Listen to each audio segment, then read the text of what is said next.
Howdy, folks. Thank you so much for tuning in for The Right Angle. I'm Alfonzo Rachel, or Zoe, sitting in for Bill Whittle. I got my dude Scott Ott and Steve Green, who are graciously putting up with me as I bring in some really fun topics like, we'll talk about abortion.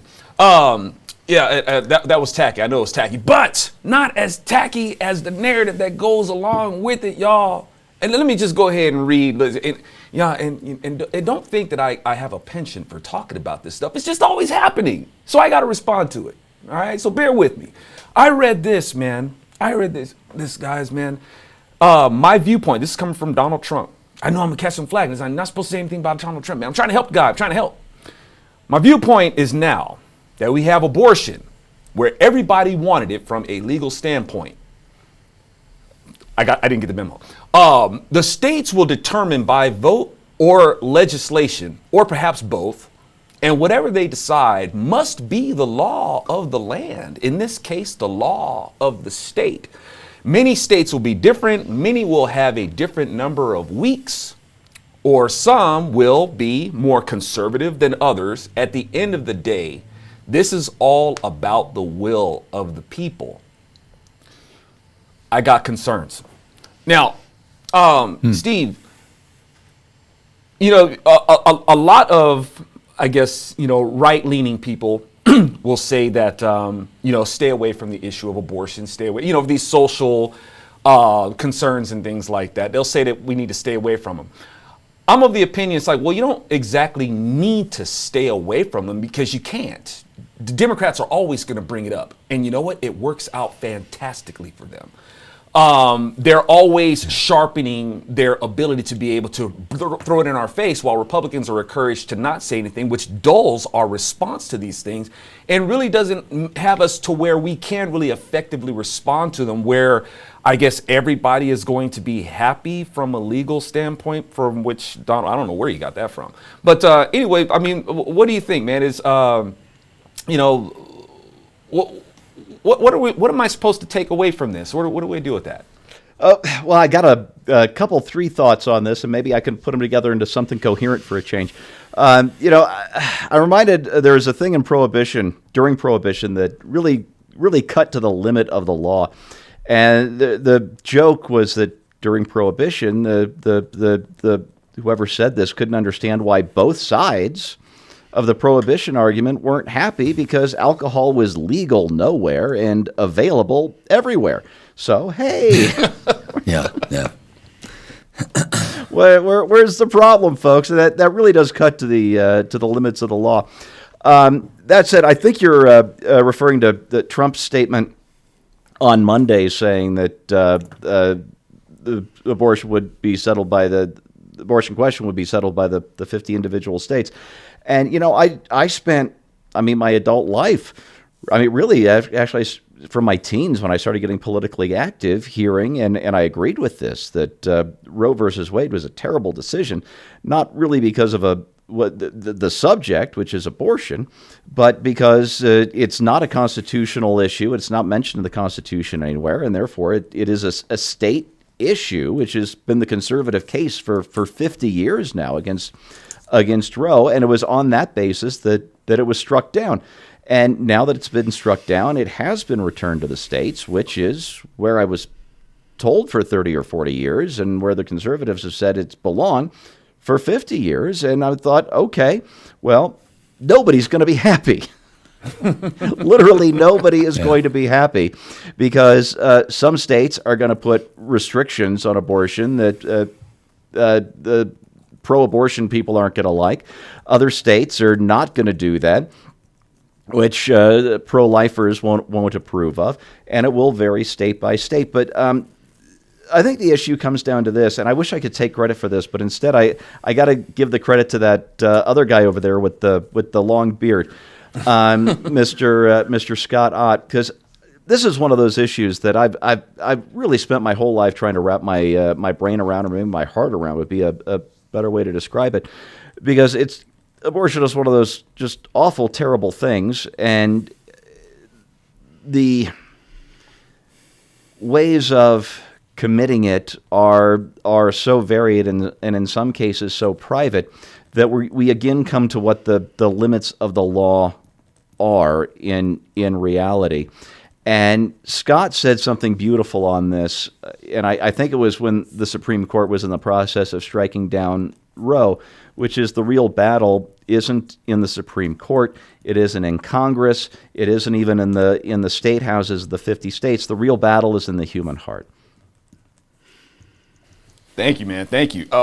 So, Scott, I want to give Trump the benefit of the doubt here, man. I'm trying to give him the benefit of the doubt that he's pulling a Lincoln. Lincoln, and you know what's really sad, Scott? Because a lot of the Republican Party, mainstream Republicans, I don't recognize today.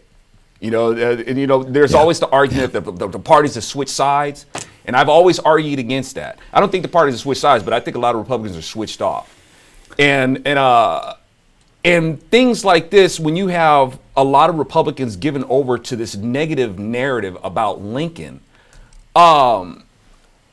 one of the things that they like to throw up was Lincoln never cared about freeing the slaves. He never cared about that. He even said it. If I could keep the Union together without freeing a single slave, I would do it. Now, Lincoln was a brilliant strategist. Lincoln made that as a press release basically because he knew that if he outright said, look, man, if I go to these Northern Democrats and I tell them that I want to end slavery, I'm not going to get their support. All right. So I got to basically let them know, because the Northern Democrats wanted slavery just as bad as the Southern Democrats did. Southern Democrats, they just wanted secession. Northern Democrats wanted the whole expansion and the whole shebang-a-bang, right? They didn't want to separate the nation from that. So Lincoln's like, I'll play that, right?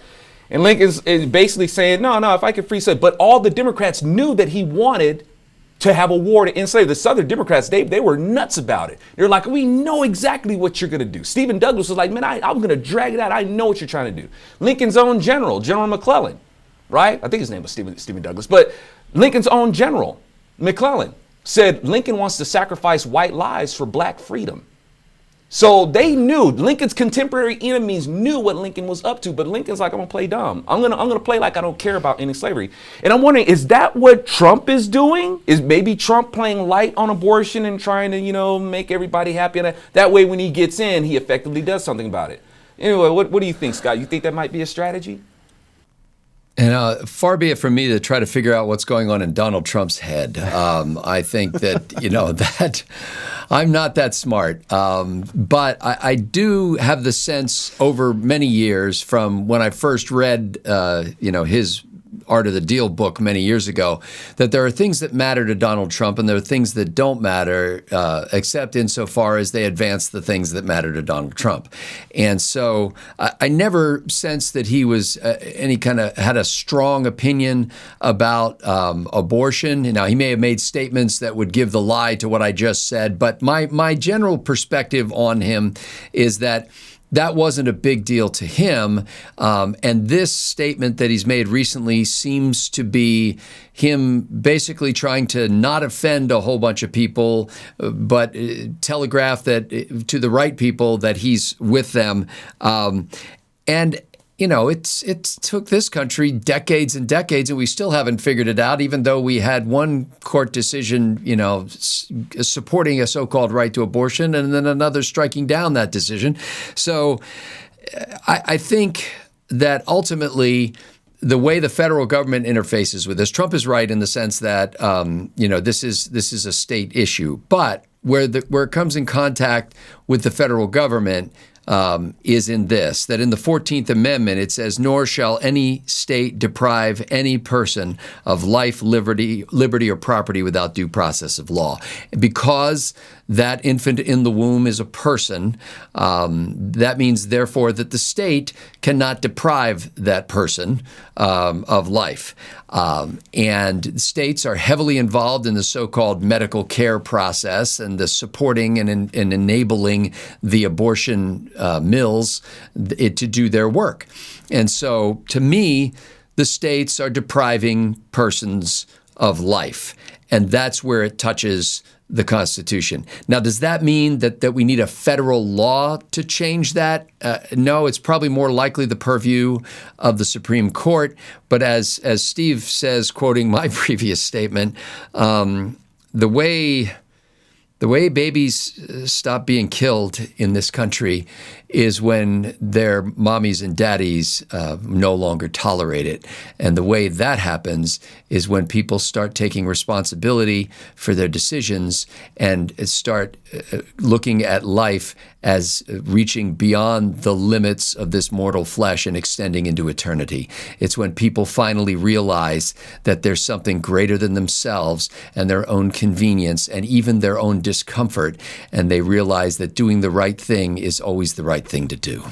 Indeed, man, and yes, once as we recall that heart issue, and but you raised the main point, man. This is in violation of the supreme law of the land. Even though you have these laboratory estates, that's something that you can't experiment with. You can't vote on whether or not you can kill somebody. You can't adjudicate against somebody's God-given right. You can't do that in any state. And that's where I have this issue with the state sovereignty thing, where folks is like, well, what the Constitution doesn't talk about, we defer to the states. Well, certain things are actually more explicit than people realize, and like us, there's that first part of the charter. It's like, you cannot deprive a person of their life. So, I mean, if Trump is going to go down this road, and this is why I say, how Republicans, they seem so removed from the radical abolitionists that we were founded as.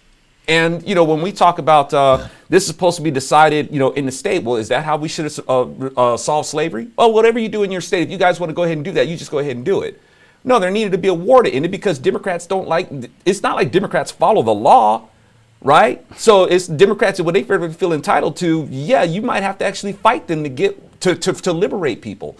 So is that something that we were supposed to decide on a state issue? And you got people who are going to say, well, we didn't need to end a war to end slavery. Really? But these same people say, I dare you to come after my guns, right? They won't use their guns for anything else. But if you come after my guns, well, I'll use those. Well, why? Because I don't want to be a slave. Oh, okay. So, and that's the kind of the problem that we're running into. And my other concern about this is that at the end of the day, it's all about the will of the people. I don't understand what that means, folks. I don't know what that means. The will of the people? The will of what person? Who? The majority? Oh, I thought we were a republic, not a democracy. So we're supposed to do the will of the people? It ain't the government's job to do the will of the people. Who? Whose will are we supposed to capitulate to? Ain't nobody got the answer for that. I don't like this pandering, patronizing language of the government is supposed to do the will of the people. The government is supposed to do the will of God. That doesn't make us a theocracy. It doesn't make us run by some sort of religion. But there's only one will that will guarantee the freedom of all people, the author of liberty himself.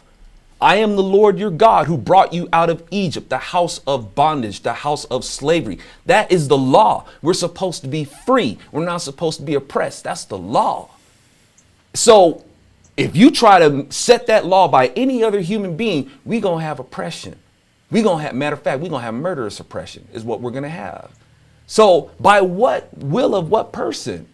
So folks, I'm looking at these kind of things and I'm looking at what, Trump is putting out there, man. And we're talking about the first God-given right, life. And if you ain't got that straight, I don't know how you can defend the right of liberty.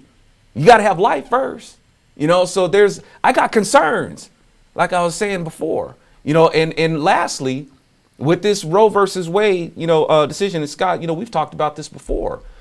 You have done what is right in the Lord's sight. Okay, the kings that would do right in the Lord's sight. But the problem is that you didn't take down the high places.